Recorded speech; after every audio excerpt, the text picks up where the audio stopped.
Watch right now on the Front News project. Russia starts a war with NATO at sea. Alliance fighter jets are near the Russian border and Moscow is getting ready. Putin's soldiers are fleeing the front. Mass desertion in the Kherson region. You have to see this.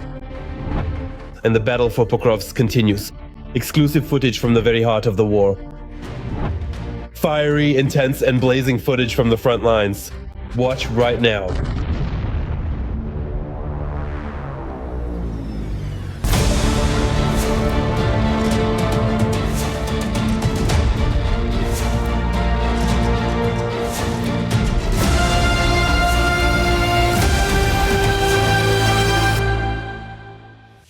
Hello, this is Sergei Malnev with you. Let's get straight to the main topic. Russia is now spying on NATO underwater as well. A Putin submarine calmly cruised the ocean depths near the coast of France. And the reason its close proximity to a NATO country became known was thanks to the traditional Russian clumsiness. Whatever they do, it always breaks down. That's exactly what happened with this submarine. Here are the details.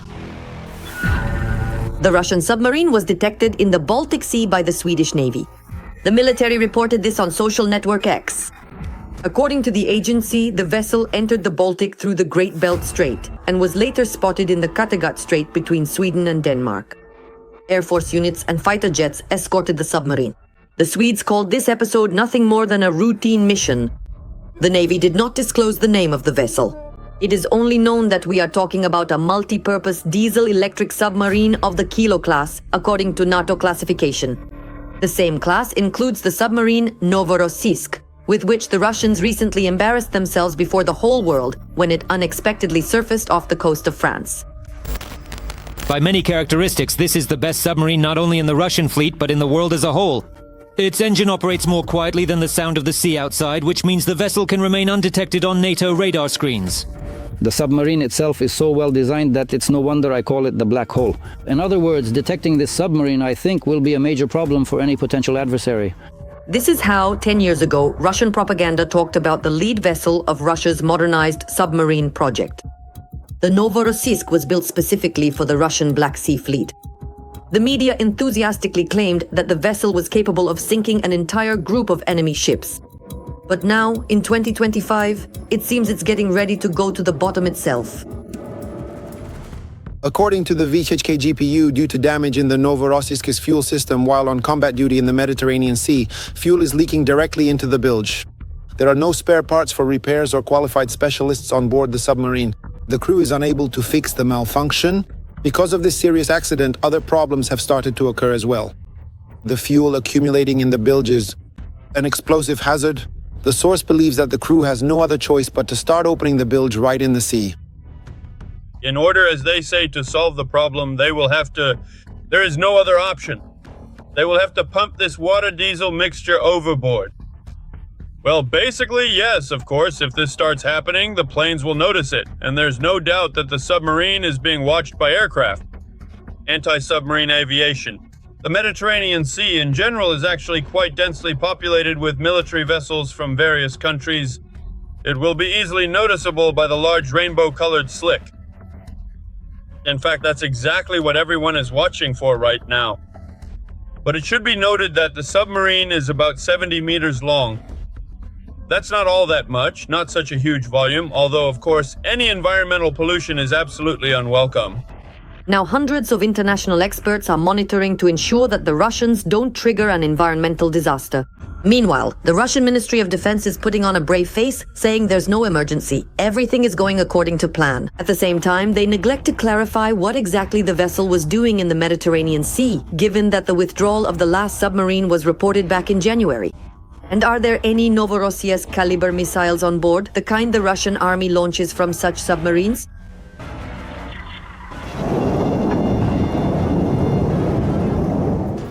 And most importantly, something the command doesn't mention at all. Is there any danger to the crew's lives? Diesel fumes are explosive, especially considering that a submarine is literally packed with various electrical devices. And at any moment, a spark could cause a fire and the destruction of the submarine and its crew. For me, the most important question today is, what exactly is the Russian Federation planning to save?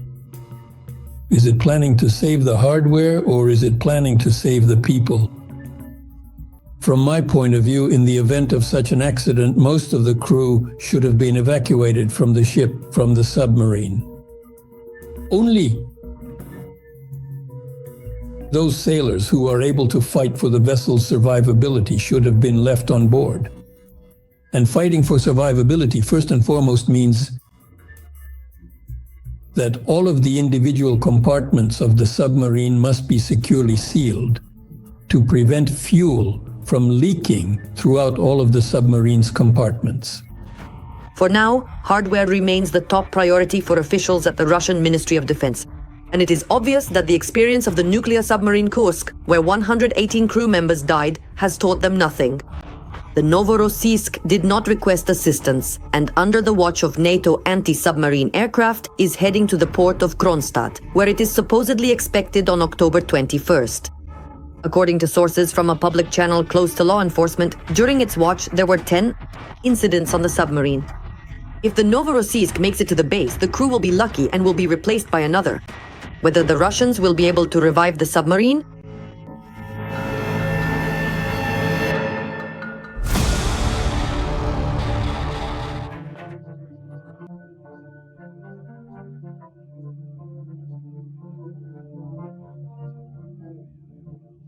In the Pokrovsk direction, since the beginning of the day, Russian occupiers have made 55 attempts to push back our soldiers holding positions in the areas of the settlements of Vladimirovka, Shakhova, Dorozhnaya, Poltavka, Suketskaya, Rodinskaya, Mirnograd, Krasny Liman, Lisovka, Zverevo, Kotlina, Udakhnaya and Dakhnaya, as well as in the direction of the settlements of Pokrovsk and Novopavlovka.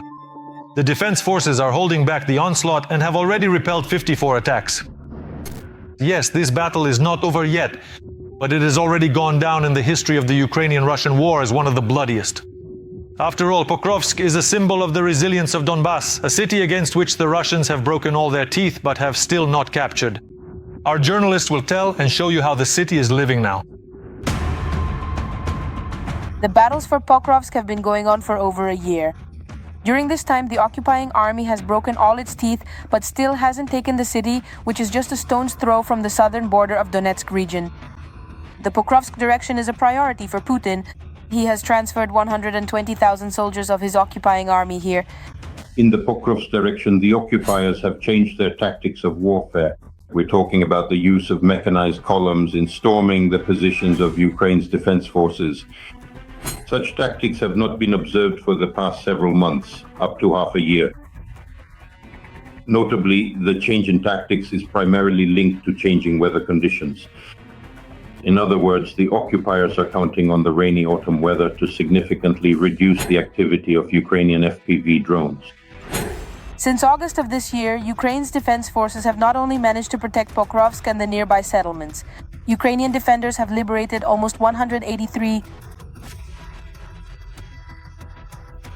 square. Several kilometers of territory have been taken under control, and an additional 230 square kilometers of land previously held by enemy forces have also been cleared. At present, there are no sufficient grounds to claim or officially declare that full control has been established over the Pokrovsk agglomeration. The situation remains dynamic, and while progress has been made in reclaiming territory, the process of securing the entire region is still ongoing and has not yet reached the point where total control can be confirmed. In addition, Ukrainian fighters have neutralized at least 13,945 Russian invaders. Of these, 8,402 are irrecoverable losses, 5,419 wounded, and 124 taken prisoner. The occupiers have also lost nearly 1,300 pieces of equipment and weaponry. In other words, we are talking about the use of the so-called no price is too high tactic. The occupiers are well aware that out of all that armored equipment, not just tanks, but also IFVs and APCs, at most only about 20% will actually reach the positions of Ukraine's defense forces. And accordingly, the same proportion applies to the landing troops, meaning the manpower.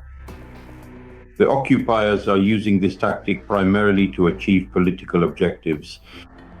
That is the goal. It's not even about the military aspect.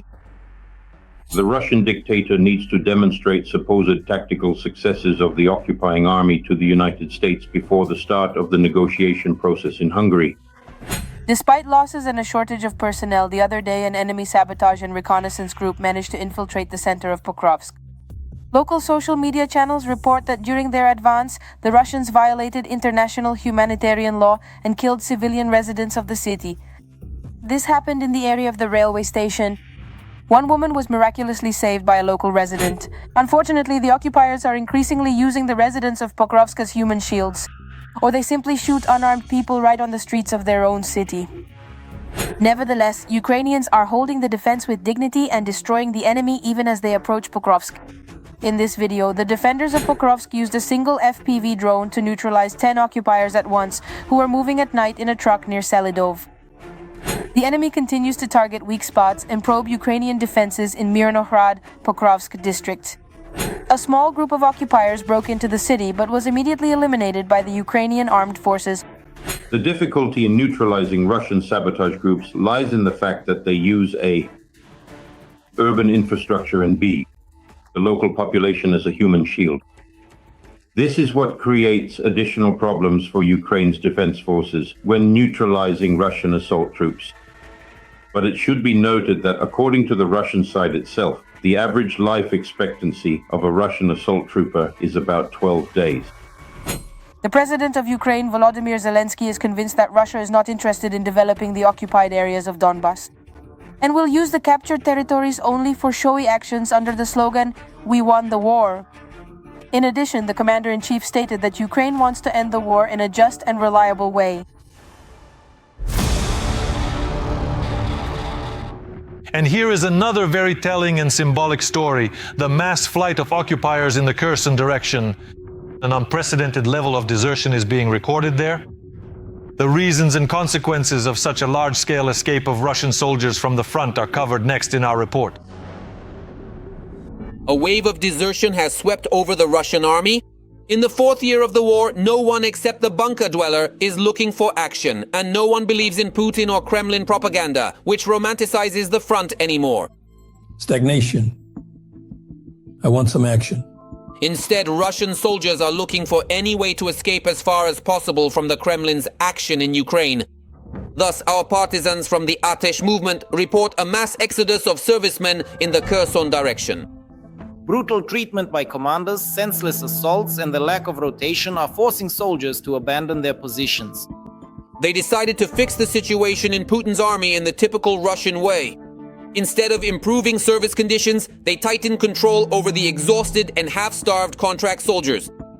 They set up reinforced checkpoints and patrols in the frontline areas. The military police are conducting thorough document checks and searches in pursuit of deserters. Agents from among the local residents report that deserters often seize residential houses, and if discovered, they use weapons. Moreover, Russian deserters have increasingly started taking hostages with them. Right now I am in a store with hostages. I am holding a live F1 grenade without the safety pin. I just want to be taken to the prosecutor's office. I will surrender to the prosecutor's office. The Russian soldier was driven to such a radical step by the conditions of service, the blatantly careless attitude of the command toward preserving the lives of personnel, and the ongoing abuse within the unit. I am Sergei Sergeyevich Konstantinov, a private in the 60th Separate Rifle Brigade, 9th Company, 3rd Battalion. I was forced to leave the front line, wounded, to leave on foot myself, because my commander threatened to tie me to a tree overnight so that the birds would kill me, or to shoot me, since I refused to carry out a combat mission while wounded. Punishment in the form of tying someone to a tree in the open is, in general, a favorite disciplinary tactic among Russians on the front line. Instead of eliminating their own contract soldiers themselves, the command simply puts the penal troops in a visible spot, where in just a few hours they are taken out by Ukrainian FPV drones. I am a serviceman of the 25th Combined Arms Army, 67th Division, 36th Regiment, Assault Detachment. We've been tied to a tree for 3 days now. Handcuffed, without food, without water, without anything, not even taken to the toilet, nowhere. That's how things are. Not everyone manages to survive even a single day in such conditions. Surviving even more sophisticated punishments in the Russian army is much harder, says another deserter named Sergei. The 34-year-old Russian still can't believe that he actually managed to escape from the front. We're going all in. That's it. Everything's at stake. My life, my freedom, literally. As long as the war goes on, I won't even be reset here. And all because the Russian electrician, mobilized into the army, refused to take up arms and go kill Ukrainians. My crime was simply that I didn't want to shoot at people, that's all. The military police arrived. I told them, just fuck off, basically, just go away, that's it. They took me to Zaitsevo and, well, they electrocuted me. It was a device for charging batteries where you can adjust the voltage and amperage, basically. They put one clamp like an alligator clip on my earlobe, the other on my finger, and then started basically. They wanted to. What? Why, for what? They didn't want anything. They just electrocuted me, poured cold water on me for an hour and a half, 2 hours without a hose. For no reason. Special effects procedures. But no matter how much Russian army soldiers are intimidated in basements, their own general's desire to survive prevails. Especially since, in the case of desertion, the chances of survival are much higher than in yet another meat assault. Catastrophic losses at the front are another reason for the mass exodus from the front lines. Why? Because it's one failure after another there. There, every third wounded soldier doesn't make it to evacuation. There are major problems there. There, so-called offensive actions have slowed down by exactly 2 to 3 times, as reported by American analytical centers. It's a failure there. Military analysts say that recently being wounded at the front for Russian soldiers is practically equivalent to being killed. Russian medics simply leave their own wounded 300s to die at their positions. Partisans in the Russian rear also report that the situation with evacuating the wounded is simply catastrophic. The command of some units deliberately does not send transport or evacuation teams for wounded soldiers, condemning them to a long and agonizing death. Due to the lack of vehicles and evacuation orders, the occupiers die within the first day after being wounded. Many of them could have survived if they had received timely medical assistance. Officers of these units openly state that it's easier to find new people than to risk equipment. This is direct evidence that the Russian army command considers its soldiers expendable. But this expendable resource also tends to run out, just like the money to maintain it. The Kremlin's treasury is empty, and the aggressor country has nothing left to pay endless death benefits, or, more importantly, bonuses for signing contracts with the Ministry of Defense. As a result, the authorities in at least 8 regions of Russia have reduced one-time payments several times over. In Taganrog, Chuvashia, and the Samara region. There, the amount was cut from 3.2 million to just 800,000 rubles. This is an avalanche that has started.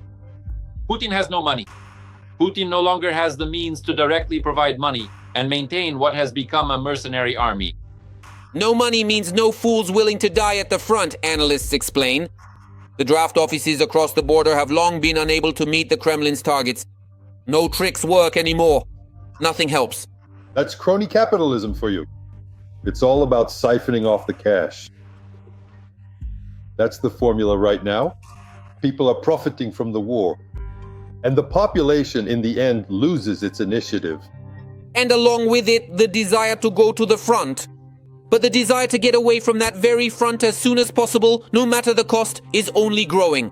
Which means that the Russian army will soon face a much larger wave of desertion.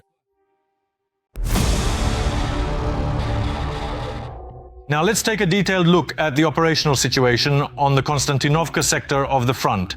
The situation here, to be honest, is also extremely tense. On the Konstantinovka direction, our defenders repelled 12 enemy attempts to break through our defenses in the areas of Oleksandrivka, Shulkino, Katerinivka, Shcherbinka, Rusin Yar, Sofiivka, and Poltavka. Another battle is still ongoing. A prime target for new Ukrainian missiles and drones. The Russians are expanding their main air base in Engels. This is evidenced by satellite images obtained by Ukrainian intelligence. For details on the enemy's plans and how to prevent their implementation, watch our next report. The Russian Federation is trying to revive its strategic aviation. In October, Russia is stepping up efforts to expand its main strategic aviation base, Avivekta military observer. New construction projects are being observed at the Engels 2 air base. In the northern part, concrete is being poured, additional taxiways are being built, and 12 parking spaces are being marked out. The Engels 2 air base is one of the main hubs of strategic aviation for the occupying country. It is from there that strategic bombers take off to launch cruise missiles at Ukrainian territory.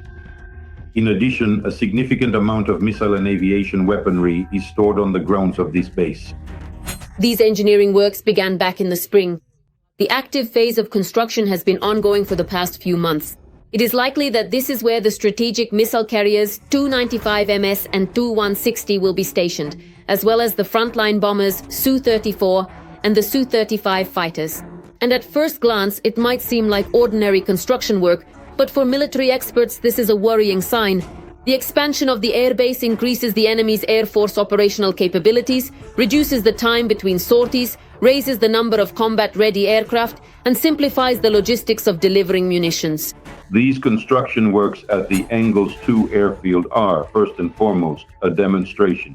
After the strike by Ukrainian drones on March 20th, 2023, intensive construction began.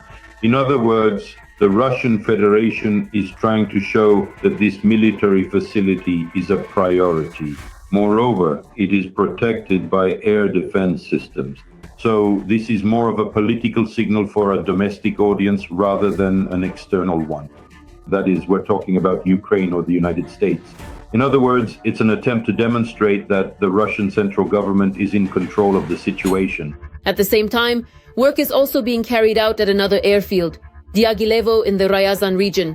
The aggressor country is trying to restore the mobility of its aviation and the density of its basing, reducing its dependence on individual runways. Additional parking spaces and taxiways make it possible to deploy aircraft more quickly, increase the number of takeoffs, and reduce the time equipment spends in vulnerable positions.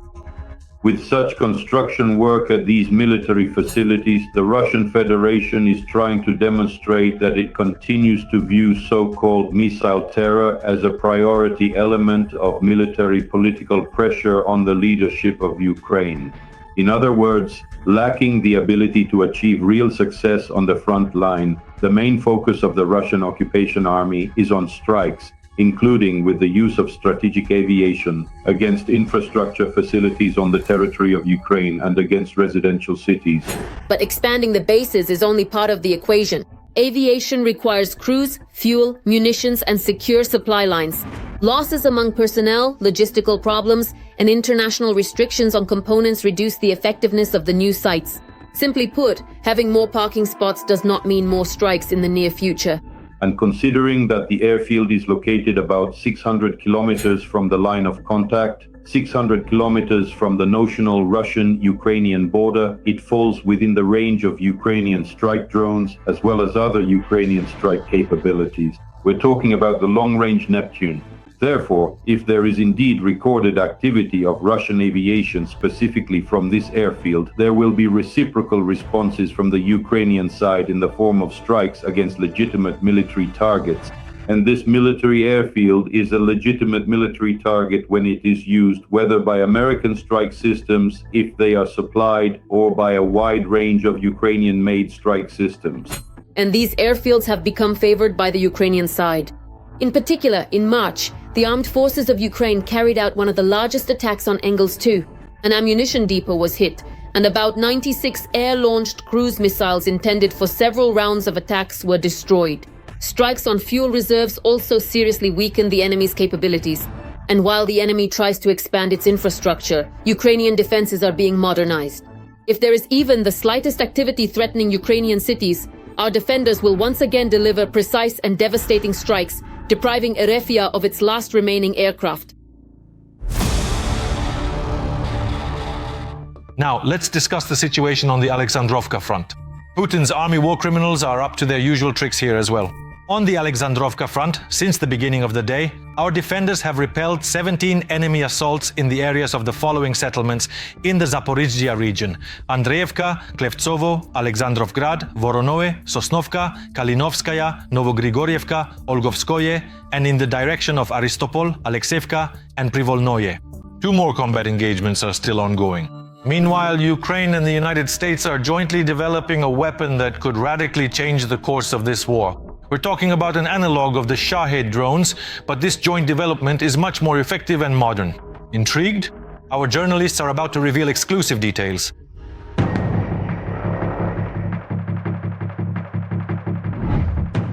The Ukrainian Shahed has reached a new level. Now the drone is equipped with advanced Western guidance and control systems, and production will be established both in the US and in Europe. It will soon go into mass production in Ukraine, the United States of America, and Germany. This is being reported by the press. The American company Otelion, together with a Ukrainian partner, has successfully tested the long-range kamikaze drone Artemis LM-20. The drone is equipped with an artificial intelligence system, self-guidance, and can strike targets at distances of up to 1,600 kilometers. At the same time, the warhead weighs 45 kilograms, which is more than enough to destroy most enemy military targets, equipment, and hardware, our military adds. The key point here is that it uses artificial intelligence. And frankly speaking, the price is quite reasonable, to put it mildly. And if the tactical and technical specifications such as speed and flight altitude are met, and as I understand it they are, since these factors have already been studied and tested, then of course things will become a bit easier for us.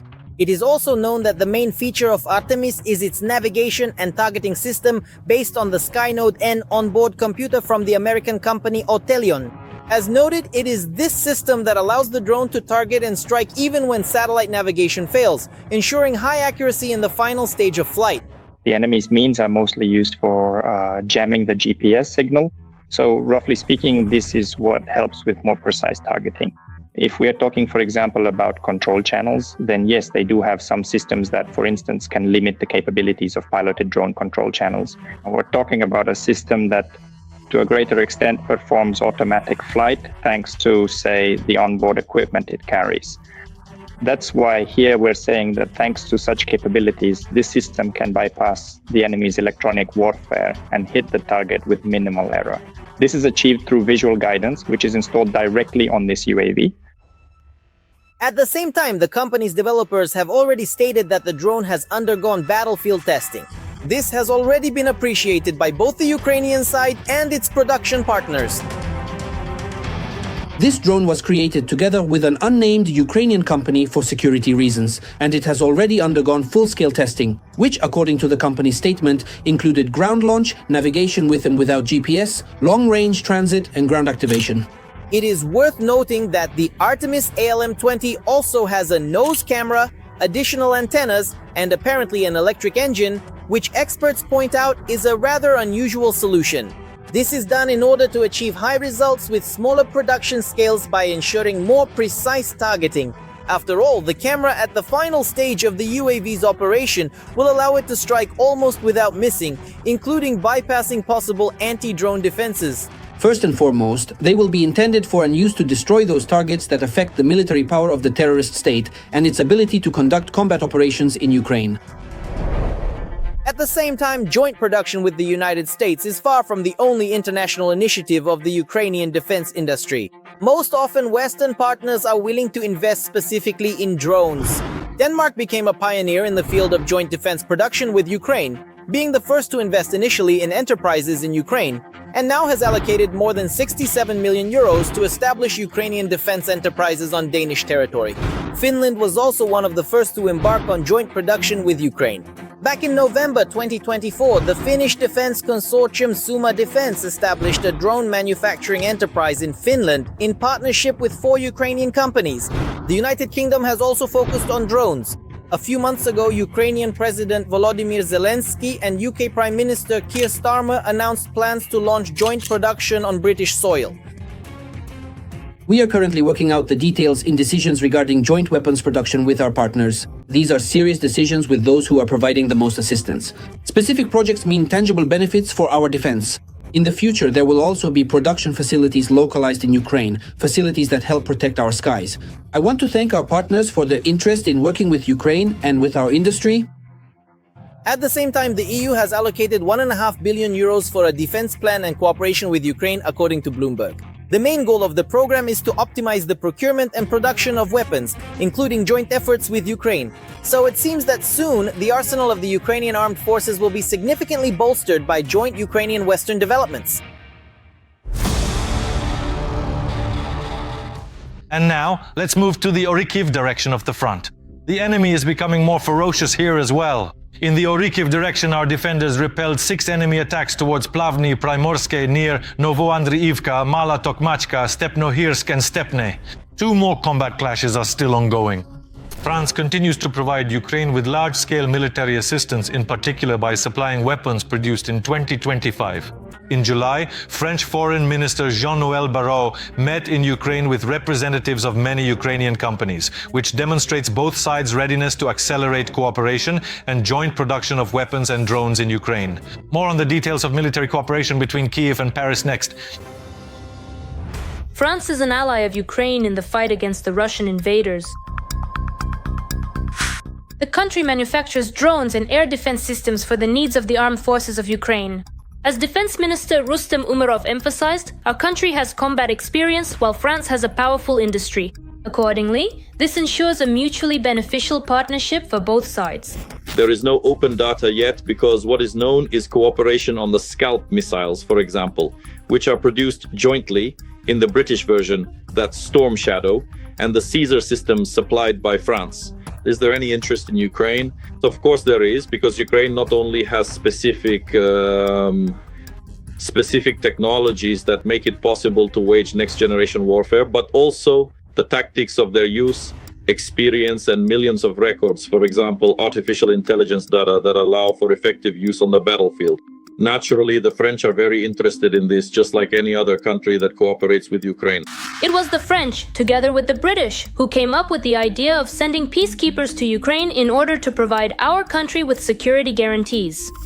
Foreign Minister Sikorsky stated clearly, what kind of security guarantees are you talking about? Security guarantees mean you must say if you are ready to shoot at Russians. If you are ready to shoot at Russians, you should be doing it already, because Russia has already attacked Ukraine. To be honest, since the beginning of the full-scale invasion, France did not immediately support Ukraine. In Bucha, they actually came together, along with Scholz and Draghi, to basically persuade Ukraine to surrender on Russia's terms. But when Zelensky took them to Bucha and showed them what had happened there, they realized that nothing could be done anymore. In the summer of 2025, the Ukrainian Minister of Defense announced the creation of a new international initiative for joint arms production on the territory of the countries participating in the Ukraine Defense Contact Group. We'll see how it will be implemented, and we'll see specific, I think information will emerge about joint arms production.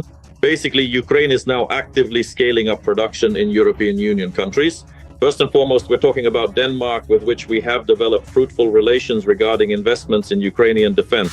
The initiative provides for the establishment of licensed production of Ukrainian weapons in partner countries in order to meet the urgent needs of Ukraine's defense forces. In 2024, the French and Ukrainian sides signed an agreement to launch the production of ammunition under license from KNDS France Nexter. Thus, France is not only transferring old weaponry for Ukraine's defense, but has also established cooperation between its manufacturers and the Ukrainian armed forces for fundamental defense collaboration and the exchange of wartime experience.